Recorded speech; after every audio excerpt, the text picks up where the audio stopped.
أعوذ بالله من الشيطان الرجيم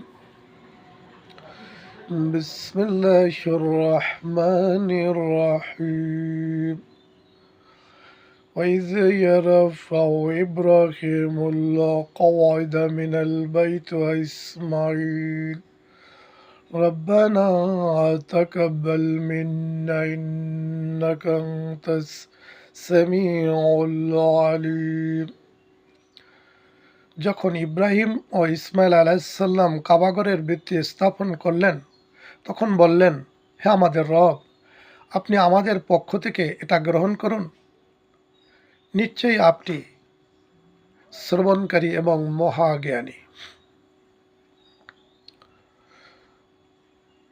ربنا واجعلنا مسلمين لك ومن ذريتنا أمة مسلمة لك وأرنا مناسكنا وتب علينا إنك أنت التواب الرحيم। হে আমাদের রব, আপনি আমাদের উভয়কে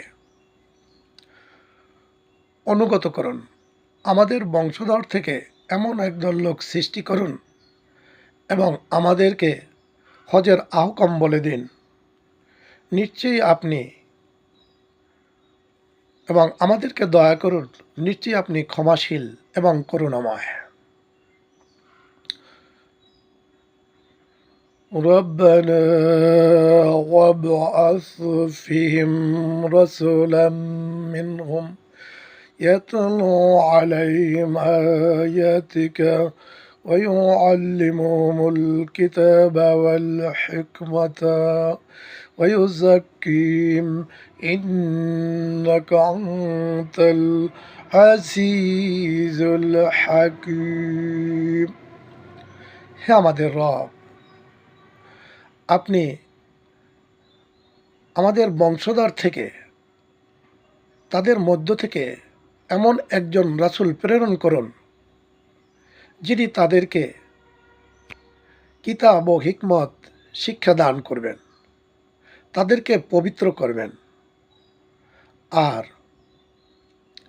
আপনি হলেন মহা পরাক্রমশালী এবং হিকমতওয়ালা। বর্ণিত আয়াতসমূহের মাধ্যমে আল্লাহ আমাদেরকে অবগত করেছেন, যখন ইব্রাহিম এবং ইসমাইল আলাইহিসসালাম কাবাগরের ভিত্তি স্থাপন করলেন, তখন তারা উভয় দোয়া করলেন, হে আমাদের রব, আপনি আমাদের পক্ষ থেকে এই কাবাগরকে কবুল করুন এবং আপনি তো শ্রবণকারী এবং মহাজ্ঞানী। তারা বললেন, আমাদের উভয়কে আপনার অনুগত করুন, আমাদের বংশধর থেকে এমন এক দল সৃষ্টি করুন এবং তাদেরকে আপনার অনুগত করুন এবং আমাদেরকে হজের আহকামসমূহ বলে দিন। নিশ্চয়ই আপনি ক্ষমাশীল এবং পরম করুণাময়। হে আমাদের রব, ওই বংশধর থেকে এমন একজন রাসূল প্রেরণ করুন, যিনি তাদেরকে কুরআন ও হিকমত শিক্ষা দান করবেন, তাদেরকে পবিত্র করবেন। নিশ্চয়ই আপনি মহাপরাক্রমশালী এবং হিকমতওয়ালা।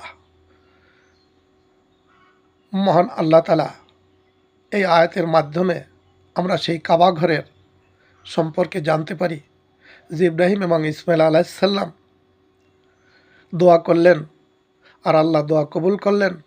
আরও দোয়া করলেন যে তাদের বংশধর থেকে যেন এমন একজন রাসূল প্রেরণ করেন, যিনি আমাদেরকে কিতাবসমূহ পাঠ করে শোনাবেন, আমাদেরকে হিকমত শিক্ষা দান করবেন।